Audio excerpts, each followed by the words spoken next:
こんにちは。行政書士社会保険労務士の小園です。中小企業経営のちょっといい話ということで動画をお送りをしております。今回は、インバウンド対応力強化支援事業補助金についてご紹介をしていきたいと思います。新型コロナが収束をした後で、政府は外国人観光客の誘致に非常に力を入れている状況ではあります。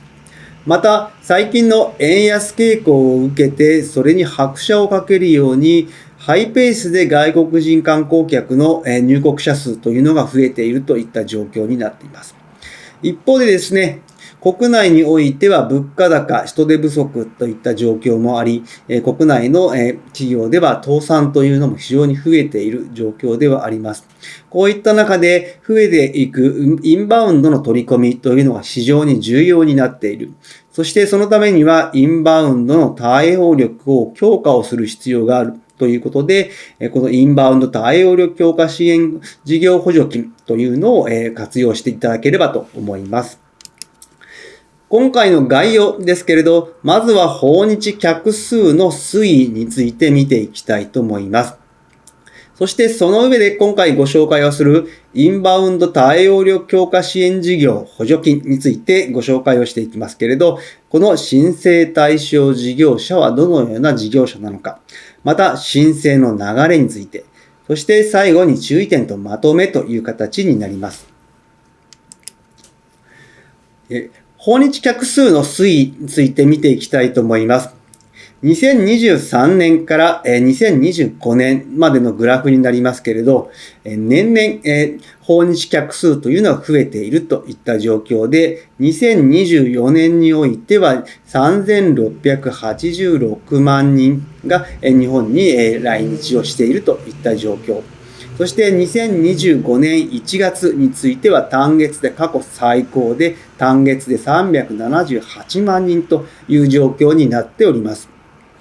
このように円安というのを受けてどんどん増えてくる訪日客数でありますけれど、その多くがですね、東京、大阪、京都、福岡、千葉、神奈川などの首都圏に占められている、ほぼ独占をしているといった状況になっております。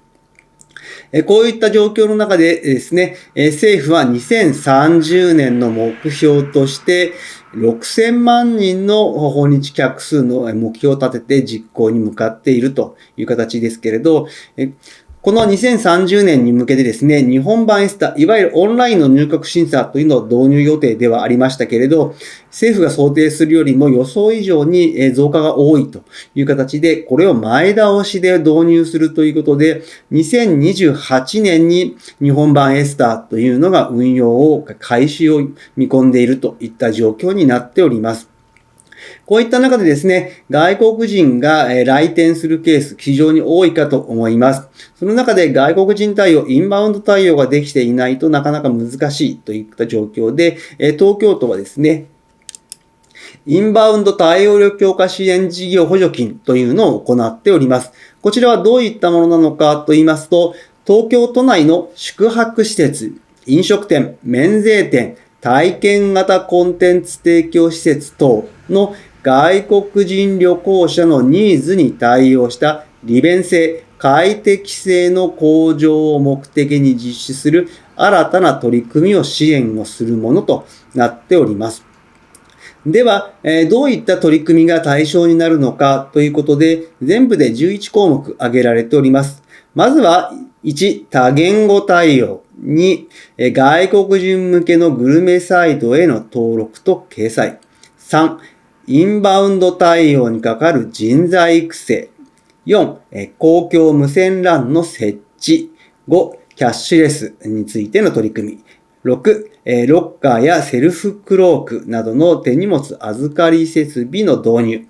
7、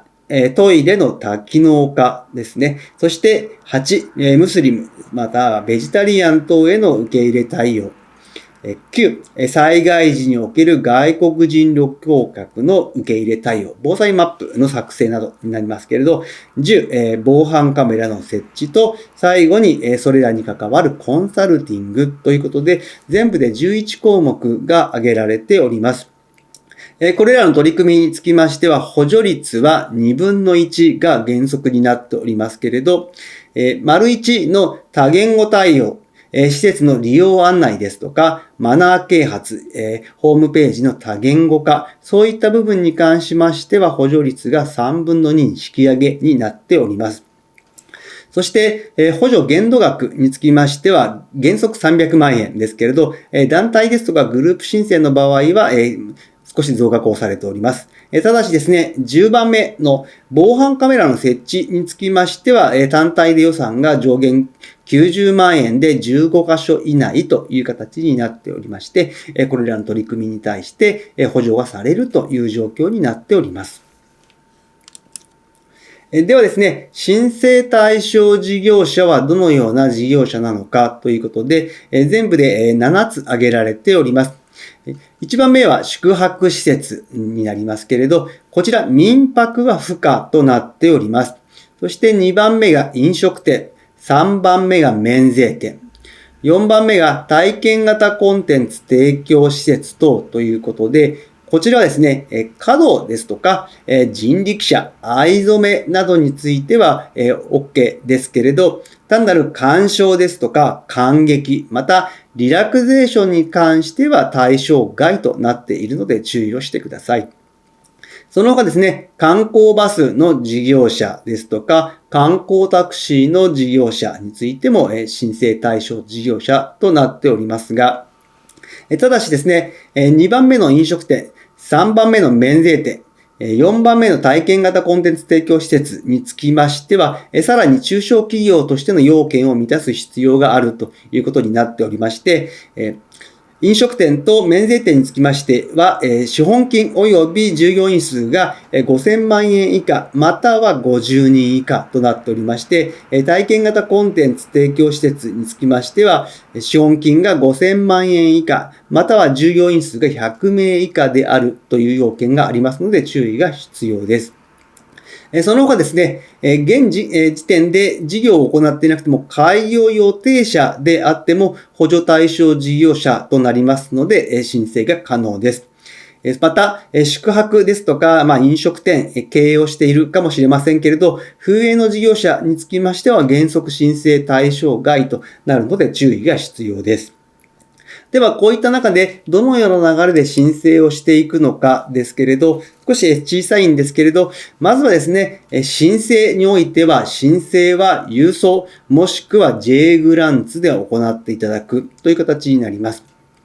そして、申請をして、審査は原則1ヶ月程度となっておりますけれど、状況によっては現地調査の実施もされるという形で、その後ですね、採択された場合には取り組み期間は1年間、そして事業が終了して30日以内に事業報告を行っていただくという形。そしてさらにですね、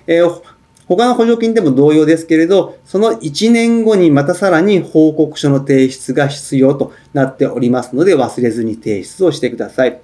この事業の申請につきましては、申請期限が令和8年の3月31日となっておりますけれど、予算事業になりますので、予算に達し次第終了する可能性があるので注意が必要です。そして最後に注意点とまとめですけれど、この補助対象事業ですけれど、新たに取り組む事業であることが必要でありますので、単なる更新の場合は対象外となるのが注意が必要です。そして、インバウンド対応力強化をしてもですね、最終的には人が必要になってくるかと思いますので、人材の確保というのも考えておいてください。特にですね、宿泊業においては、以前別の動画でご紹介をしておりますけれど、観光地観光産業における人材不足対策事業というものもあります。こちらは最大ですね、500万円補助率2分の1で支援をしてもらえるものになりますけれど、また宿泊業以外とにつきましては、中小企業省力化投資補助金などにおいてですね、